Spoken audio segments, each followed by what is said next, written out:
In the quiet town of Ashcroft, there lived a kind-hearted girl named Emma, whose dreams were simple yet profound. At 16, Emma was just like any other high schooler, looking forward to one of the most anticipated events of her teenage years, prom. But unlike her peers, her excitement was tempered by the reality of her family's financial struggles. Emma lived with her mother, Clara, and her grandmother, Margaret, in a modest apartment that had seen better days. Life had been tough for them since Emma's father passed away. Clara worked 2 jobs just to keep food on the table, while Margaret, despite her age, helped in every way she could. Together, they had formed an unbreakable bond, a small but strong family whose love carried them through the hardest times.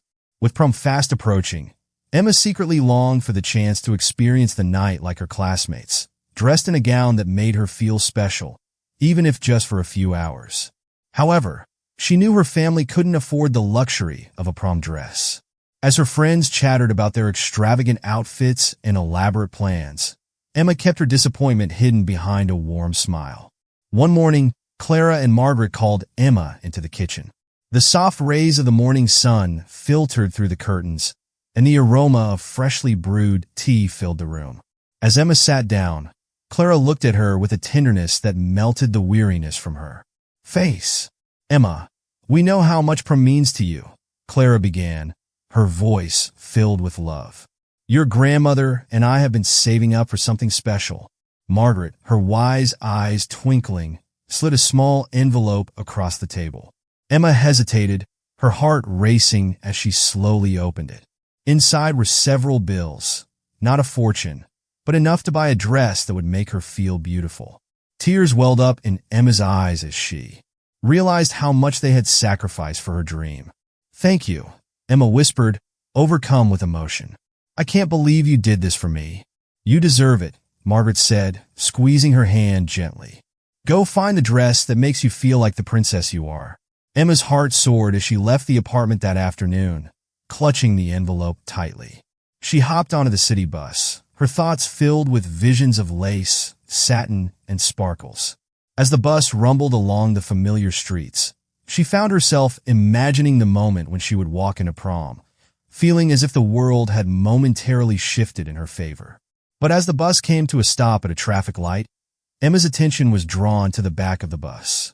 There, she noticed a man, slouched over in his seat, wearing threadbare clothes and looking utterly defeated.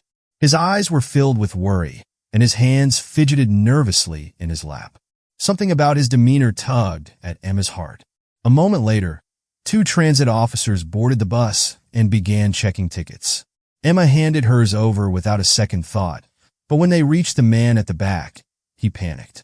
"I left my wallet at home," he stammered, his voice barely audible. "I don't have my ticket." The officers exchanged a look of frustration. "No ticket means a fine," one of them said sternly.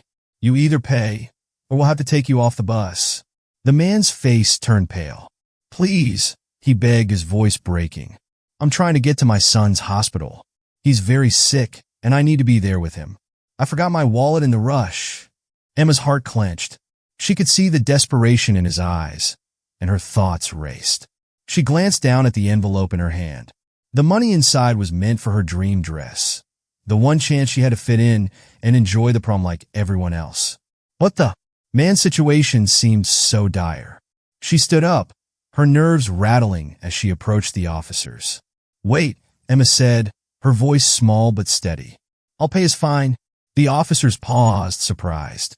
Emma took the envelope from her bag and handed them the money. The man looked at her in disbelief, his eyes brimming with tears. "Thank you," he whispered, his voice shaky. "You don't know how much this means to me." Emma smiled softly. "I hope your son gets better." With a grateful nod, the man hurried off the bus, likely to catch the next one to the hospital. Emma watched him leave, her heart heavy but filled with a strange sense of peace. She had given up her dream for a stranger, and though she felt a pang of sadness, she knew she had done the right thing.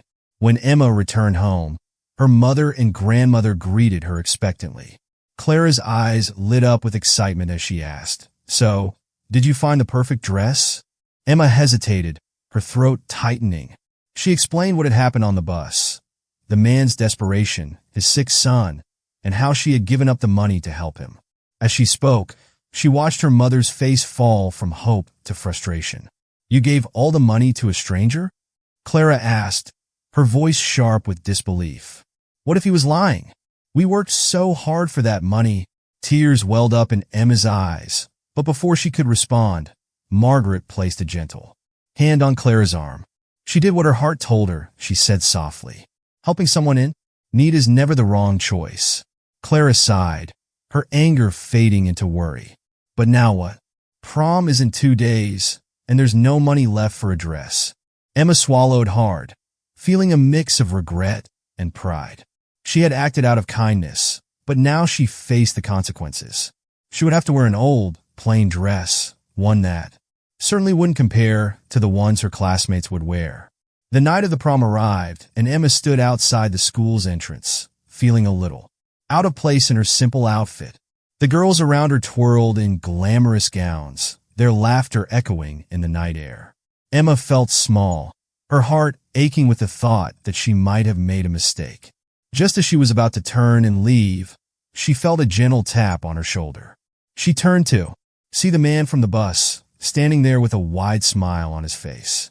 Beside him was a little boy, clutching his hand and grinning shyly. "Emma," the man said warmly, "this is my son Noah. He's feeling much better now, thanks to you." Noah handed Emma a small, gift-wrapped box. Her hands trembled as she opened it, revealing a stunning dress inside, more beautiful than she could have ever imagined. "I don't know what to say," Emma whispered, her eyes filling with tears. "You've already said enough," the man replied with a smile. "Now it's your turn to enjoy your night." Emma quickly changed into the dress, her heart filled with gratitude. As she stepped into the prom, she felt like the princess she had always dreamed of being. The night was magical, not because of the dress, but because of the unexpected kindness she had shown, which had come back to her in the most beautiful way. And as she danced under the twinkling lights, Emma realized that the greatest gifts often come when we least expect them, and the true value of life is in the kindness we offer to others.